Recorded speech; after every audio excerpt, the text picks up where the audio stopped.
Vamos lá? Vamos iniciar, então, o livro 2, página 3, começando a falar um pouquinho da África, tá? Vamos conhecer um pouquinho da história da África. Antes de começar a falar sobre a história da África, eu quero falar para vocês o quanto é importante a gente aprender a história da África. E, alguns anos atrás, a história da África ela era relegada somente à escravidão. Quando se falava da África, a primeira coisa que as pessoas falavam, que lembravam, eram os escravos africanos. E aí, depois de algum tempo, se eu não me engano, de uns 10 anos para cá, houve uma determinação, uma lei, um projeto de lei, que estabelece a obrigatoriedade do ensino da história da África nas escolas. Então, depois dessa obrigatoriedade, foi estipulado uma parte de todo a grade curricular das turmas de história, tanto do 6º, do 7º, do 8º, do 9º, para falar sobre a história da África, né?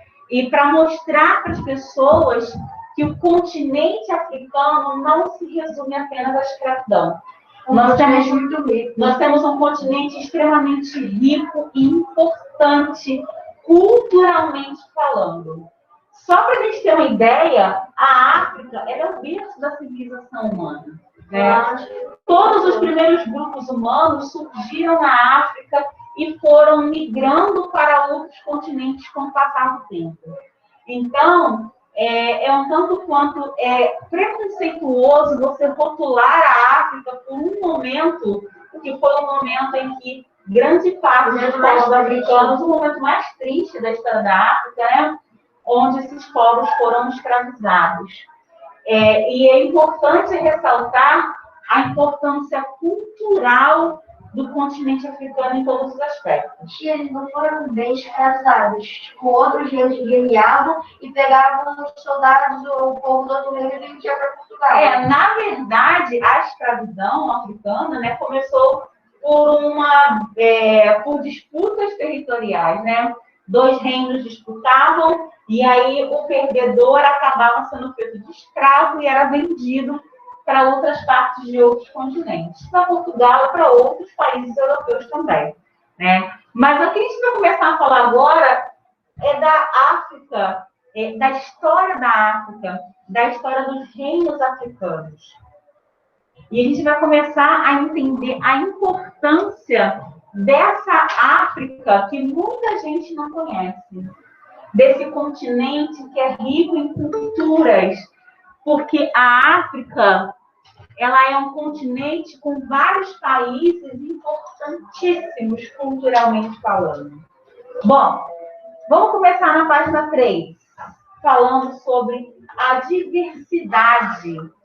O continente africano ele é tido com uma diversidade muito grande.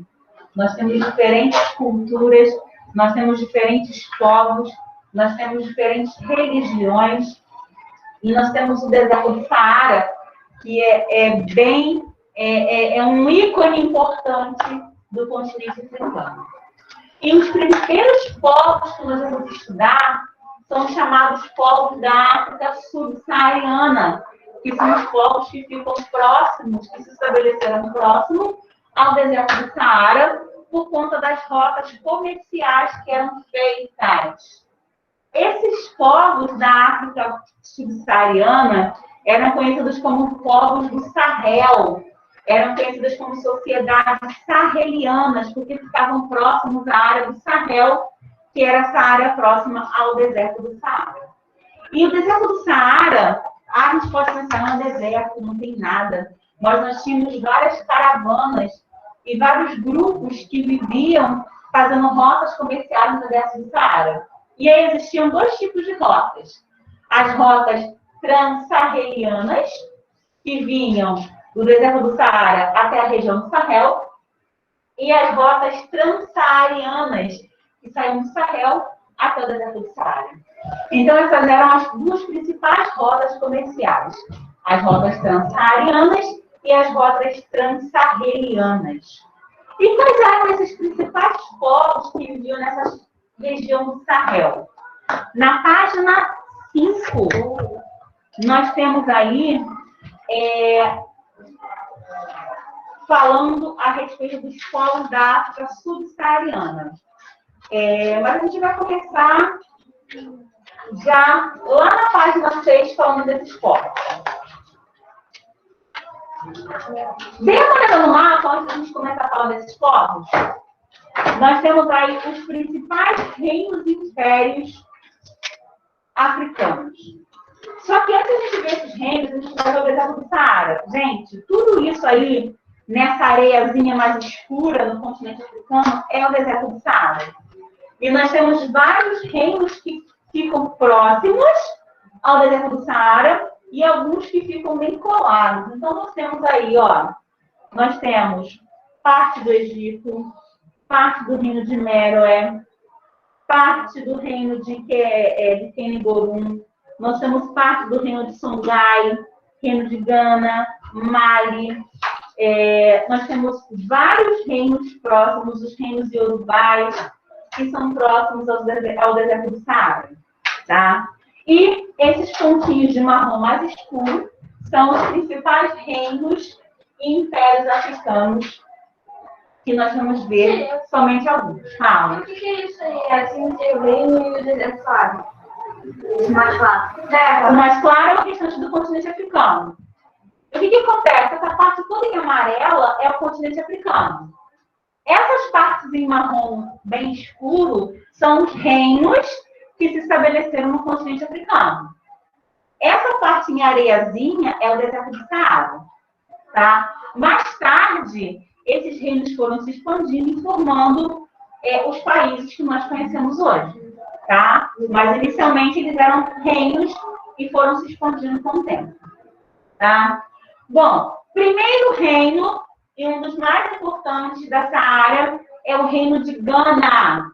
O reino de Gana, se vocês quiserem colocar entre parênteses, ele era conhecido como a Terra do Ouro. O reino de Gana era conhecido como a Terra do Ouro. Ele ocupava as margens do rio Senegal e Níger. E por que ele era conhecido como Terra do Ouro? Por conta das ricas zonas auríferas que tinham nessa região. E que era muito importante. Né? O reino de Gana está ali perto de Songhai, perto de Mali. Bem aqui na ponta, ó. Achou? Bom, os soninkeis do reino de Gana ocupavam uma região próxima às margens do rio Senegal e Níger. Eles se organizavam em comunidades estáveis que se uniam por conta dos ataques das tribos nômades. O fortalecimento desse grupo permitiu o domínio sobre outros mais fracos. Além da produção agrícola, o soninkeis iniciou a exploração de ouro na região. Esse fato, aliado a um intenso comércio, fez de Gana um poderoso reino. Por isso, eles eram conhecidos como a Terra do Ouro. Podem sublinhar esse segundo parágrafo, que ele é importante. Tá? Terceiro, desculpem. O reino de Gana atingiu seu auge no século X, ao participar do comércio com o norte da África. Os governantes de Gana não tinham intenção de expandir os seus domínios territoriais, mas de conquistar mais riquezas. Então, eles não queriam aumentar o território, eles só queriam mais riquezas. Eles não queriam terras, eles queriam ouro. Entendeu? Entre os principais produtos comercializados, isso também é importante, sublinha, lá no último parágrafo, estavam sal, tecidos, cavalos, tâmaras, escravizados e ouro. Gente, e se eu falar para vocês que em alguns desses povos, o sal, ele era tão importante economicamente quanto o ouro?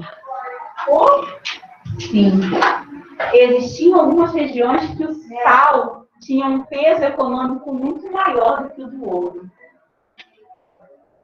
E aí, olha só, o sal, e por que o sal era importante, gente? Para conservar os alimentos. Naquela época a gente não tinha geladeira. Então, sal era um produto muito utilizado na conservação de alimentos. Tira aí, né, aquele troço, carne seca. Sim, as carnes salgadas são conservadas no sal para evitar a putrefação, para evitar que elas se estraguem e fiquem podres. Tia, e da onde que é essa cultura, essa comida veio do Brasil, veio da África? Sim, as carnes salgadas, na verdade, ô Maui, a técnica de salgar a carne para conservar não é uma exclusividade só dos africanos, porque os europeus faziam isso também com as especiarias. O sal é tido como uma especiaria muito importante, junto com o cravo, com a pimenta, com a canela. Então, eles utilizavam com muita frequência esses produtos para conservar os alimentos. Tanto que, no sul do Brasil, uma das principais fontes econômicas é a produção do charque, que é a carne seca. Lá no sul, eles chamam a carne seca de charque. Aqui a gente chama de carne seca, né? Mas lá eles chamam de charque, né? E lá a produção deles é semelhante à que os europeus faziam, né? Então, assim, tem técnicas diferentes? Tem. Não sei como, mas existem técnicas diferentes de sal, que eles chamam de preparar esse charque e essa carne salgada, essa conservação, né? Vamos lá na página 7.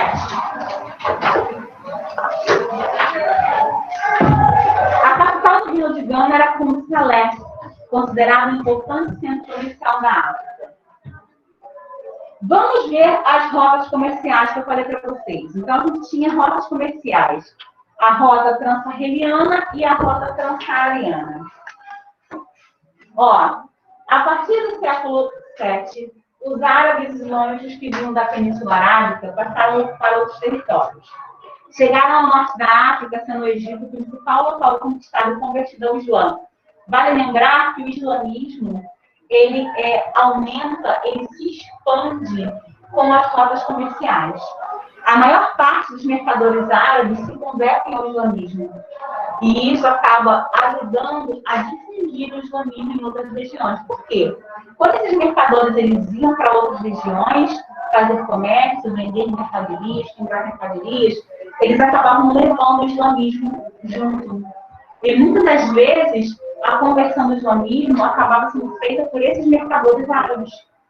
Então, o islamismo... A África é dividida, a parte de baixo é cristão e a parte de cima é islamismo. Sim, a maior parte da África, próxima do Saara, ela tem influência islâmica por conta dos mercadores árabes. Tá? É muito comum a expansão do islamismo se deve aos mercadores árabes. Os reis africanos negociavam com os islamizados, com o tempo acabaram se convertendo, a população também. Então, nós temos aí a ampliação do islamismo por conta dessas conversões através dos mercadores. E aí, ó, as rotas transsaarianas, ó, rotas que saíam do continente para a África, atravessando o Saara. Os produtos eram levados para o Mediterrâneo, para o Egito, para o Rio de Gana, Rio de Mali.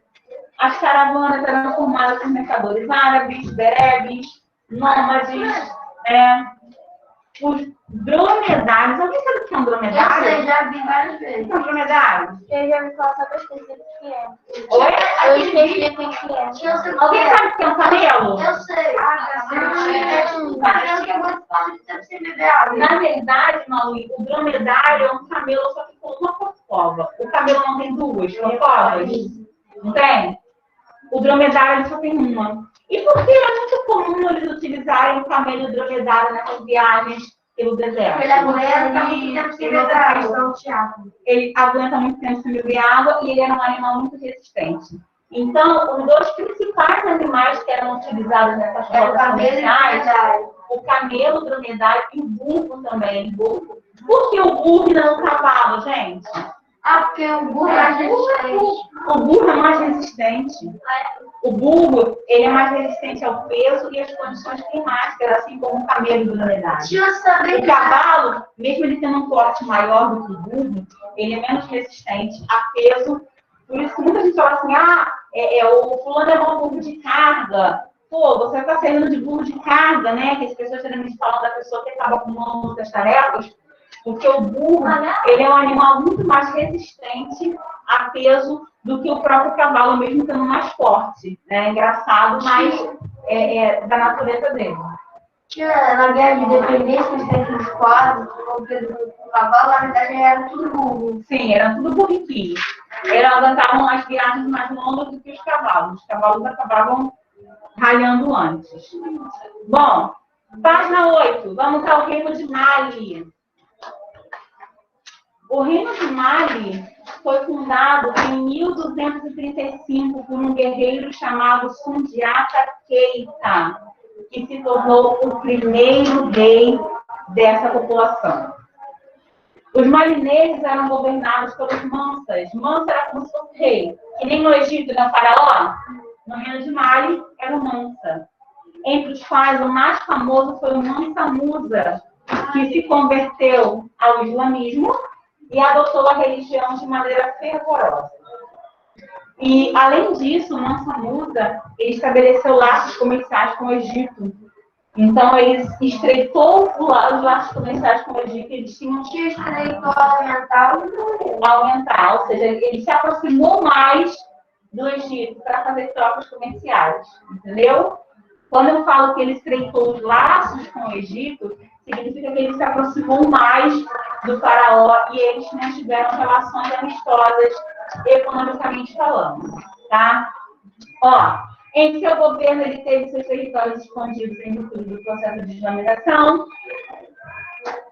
Eles chegaram a dominar áreas do reino de Gana e incorporaram as suas minas de ouro. Então, o reino de Mali, ele acaba tomando parte do reino de Gana e transformando tudo numa coisa só. Então, isso significa que o reino de Mali, ele veio depois do reino de Gana, porque ele tomou parte do reino de Gana para ele e transformou num império só. Existem vários filmes que falam sobre... Mas o que o islamismo faz? O islamismo, ele é uma religião desenvolvida por Maomé e tem algumas determinações um tanto quanto extremistas. Só que o que acontece? O islamismo, ele é uma religião que hoje muitas pessoas interpretam ela de maneira errada e por conta desse erro de interpretação, eles são muito extremos. Como eu falo de extremo? Por quê? Eles são muito radicais. Vocês não veem na TV aqueles homens bombas que chegam nos lugares do Oriente Médio e explodem outros por questões religiosas? Tudo isso por conta de questões religiosas que eles iniciaram há muitos anos atrás. Então, quando o islamismo foi fundado por Maomé, ele pregava a existência de um único Deus, ele pregava as 5 orações diárias, ele pregava algumas determinações, a prática da caridade, os seguidores seguiam o Alcorão e não a Bíblia, né? O Alcorão é tido como a Bíblia do islamismo e outras determinações. Só que aconteceu? Quando Maomé morreu, que era o líder do islamismo, o grupo que era um só se dividiu em 2. Por que ele se dividiu em 2? Um acreditava que o sucessor de Maomé tinha que ser um membro da família dele, tinha que ter uma sucessão hereditária, e outro acreditava que o sucessor de Maomé tinha que ser escolhido pelos seguidores dele, tipo, pelo mais velho, pelo mais sábio, e não por ter um laço familiar. Então, esses 2 grupos se dividiram em 2. Fundaram os sunitas e os xiitas. E esses grupos ficaram rivalizando, viraram inimigos. Então, esses 2 grupos, eles rivalizam até hoje, disputam a chamada Terra Prometida. Nós temos aí uma disputa religiosa muito grande entre esses grupos religiosos. Então, quando o islamismo ele se espalha pela África, nós temos um extremismo religioso muito grande. Assim como nós temos parte da África com o catolicismo muito forte por conta da colonização, nós temos uma parte da África com o islamismo também muito forte. Entendeu? Bom, página 9. Tornou-se famosa a peregrinação de um dos reis de Mali, o Kango Musa, que fez a Meca entre 1324 e 1325. Meca é a cidade sagrada dos muçulmanos, né? Campo Musa viajou levando mais de 60 mil servos. E ele distribuiu o ouro para todas as pessoas por onde ele passava. Olha isso, quem não estava lá? A riqueza é uma das marcas dos mantras do poder escrita por viajantes islâmicos. Outra coisa importante, gente, lá embaixo, ó. Sublinhe. As cidades de Tombuctu e Jenin abrigavam habitantes de diversas etnias e eram os principais centros religiosos e comerciais do reino de Mali.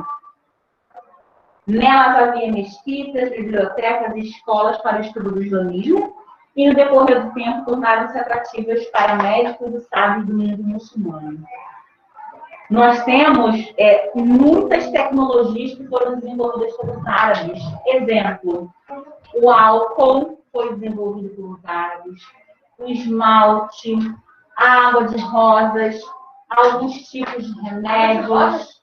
Sim, o conceito de hospital como um local para tratar os doentes. Nós temos o vinagre desenvolvido também pelos árabes muçulmanos. Então, os muçulmanos, eles desenvolveram muitas coisas importantes que nós utilizamos hoje. Página 10. Reino de Songhai. Do Congo. Tipo, essa história do Congo inteira. Vizinho de Mali, o reino de Songhai foi fundado no século VII. Sublinhem, a localização de Songhai permitiu sua participação nas rotas comerciais do deserto e o enriquecimento da sociedade, como aconteceu com os reinos que se sucederam. A cidade de Gao era o principal centro de passagem de rotas comerciais do Saara. Em 1471, valendo-se do enfraquecimento malinês, o reino de Songhai conquistou e controlou parte daquele território como outros reinos vizinhos. As conquistas possibilitaram o domínio das minas de ouro e sal, além do comércio de marfim e escravizados. Então, vocês podem perceber que sempre quando eles falam de riquezas, eles falam sempre de ouro e sal. E o marfim, que era a presa dos elefantes, que era muito comercializado e valia muito dinheiro naquela época. Hoje vai. Sim, até hoje, né? Reino de Congo. Reino do Congo. Sublinhem, gente, considerado um importante reino da África. Ele localizava-se na porção centro-oeste do continente e era composto por povos de etnia bantu. É originário desse reino a maior parte dos africanos que foram trazidos ao Brasil para trabalhar como escravos. Então, grande parte dos escravizados que vieram da África para o Brasil eram de origem banta. Eram cristãos também. Sim, eles têm influência cristã. E aí a gente tem aqui, ó, o seu rei denominava-se Manicongo. E sua capital ficava em Mabanga Congo.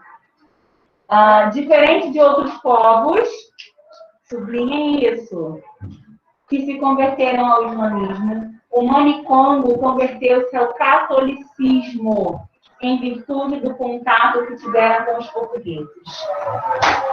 Em 1491, o rei chamado Nzinga Anakuyu converteu-se à religião europeia, adotando o nome de João I. Ele acreditava que os portugueses seriam bons parceiros comerciais e que ajudariam os congoleses a negociar diretamente com os países europeus, o que a gente sabe que não aconteceu. Na verdade, os portugueses não queriam bem isso, né? Queriam só as peças. Eles queriam só escravizar os africanos que eles pudessem conquistar.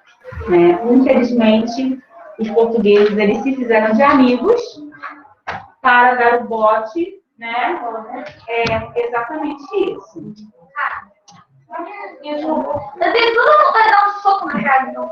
Bom, esse reino tornou-se um importante fornecedor de cobre de pessoas escravizadas para os comerciantes. Cobre. A gente falou de cobre, né? Cobre. E comerciantes europeus, tá? Hoje tem o Lula, antigamente tinha o Dom Pedro. E qual é a relação de um com o outro? Ué, mas nós temos vários ao longo da nossa história. Sim. Tipo, escola. Pois é. Nós vamos lá, vamos voltar aqui. Ó, nós estamos na África. Nós estamos no Brasil. Sobrinha, gente, entre os congoleses, os escravizados eram indivíduos prisioneiros de guerra, endividados ou criminosos. Então, nós temos aí muitas atribuições para a escravização. Na página 11, no primeiro parágrafo. O que é para mostrar mesmo? Entre os congoleses, os escravizados eram indivíduos prisioneiros de guerra, endividados ou criminosos. Vamos dar um pulinho na 13. Bom, e aí a gente fala com relação entre contato entre africanos e portugueses. Como é que aconteceram esses primeiros contatos? Como é que eles começaram, né, a fazer essas rotas e esses primeiros contatos? A cidade de Ceuta, no norte africano, foi conquistada pelos portugueses, né, no período das navegações, né, e eles ficaram surpresos quando eles encontraram em Ceuta. Ceuta era repleta de estabelecimentos comerciais, palácios, ruas, calçadas. Eles acreditavam até que era mais rica e urbanizada que Lisboa. Os portugueses ficaram espantados com tanta coisa bonita e tanta riqueza, e eles não imaginavam que eles iriam encontrar isso na África. Né? Eles achavam que eles iam encontrar povos subdesenvolvidos e ficaram espantados com a riqueza de Ceuta. Essa parte da África, que era islâmica, né, voltada para o comércio, tinha contatos comerciais com a Europa e com a Ásia. E passavam muitas caravanas ali. Depois de Ceuta, os portugueses conquistaram as Ilhas da Madeira e dos Açores, o arquipélago de Cabo Verde, o qual se tornou um importante ponto de parada para as embarcações portuguesas. Ao explorar a costa atlântica da África, eles paravam em alguns pontos para abastecer seus navios com gêneros alimentícios. Então, Ceuta ficou ali como um entreposto comercial português muito importante, que foi conquistado na época das grandes navegações.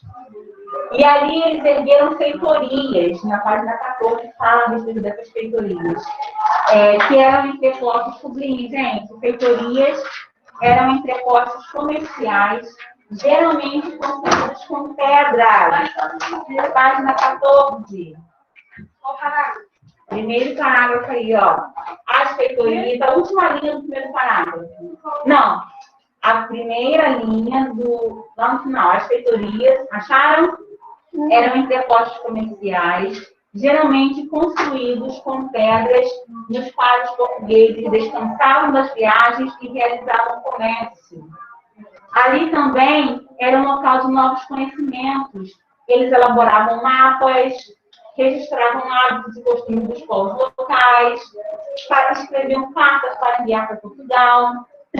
Então, ali eles faziam como se fosse um diário de viagem, quando eles paravam para poder descansar. E nós temos a escravidão na África.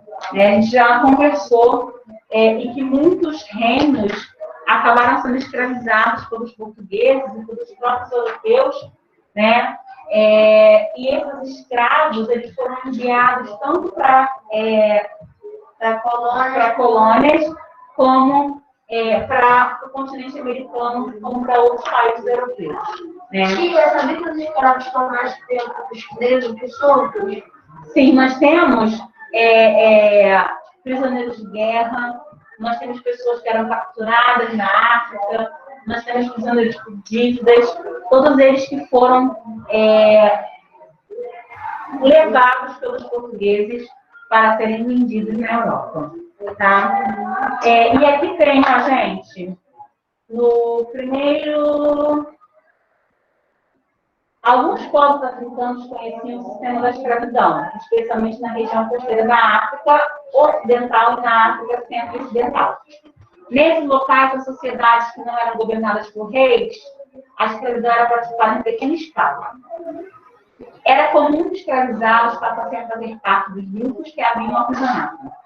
Sendo assim, era rara a venda de crianças escravizadas nascidas nesses grupos. O trabalho geralmente era na agricultura e em outras atividades. Nos reinos que estudamos anteriormente, a escravidão ocorria por meio do aprisionamento de inimigos, que eram empregados em atividades pesadas.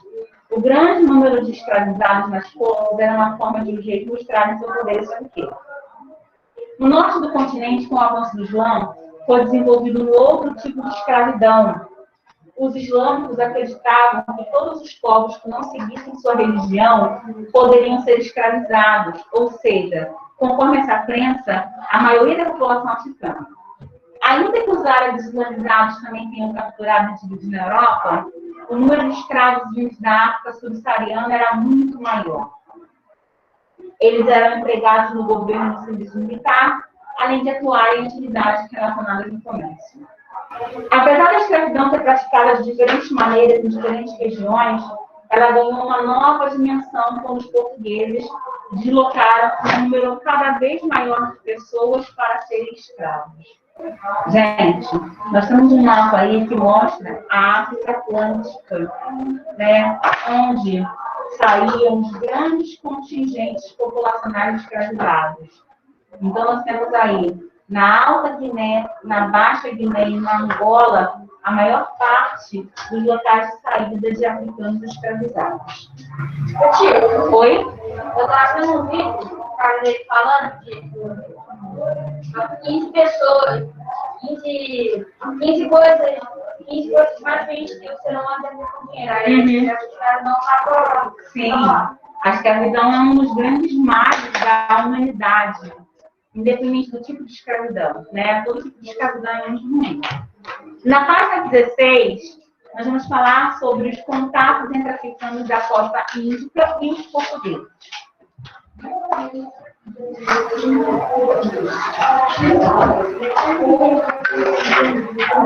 E aí a gente tem o Bartolomeu Dias, que contornou o sul da África, e depois de várias tentativas frustradas, ele conseguiu chegar. Né? Portugueses chegaram às áreas da atual República de Moçambique, parte do Reino do Grande Zimbábue, né? Eles conquistaram povos bantus e extraíram ouro e cobre dessas regiões. Eles construíram várias feitorias, né? E dominaram grande parte dessa região do continente africano. Bom, a gente percebeu que o continente africano ele foi muito explorado tanto pelo islamismo como pelo europeu na parte da escravidão, né? Mas culturalmente nós temos heranças muito importantes dos povos africanos.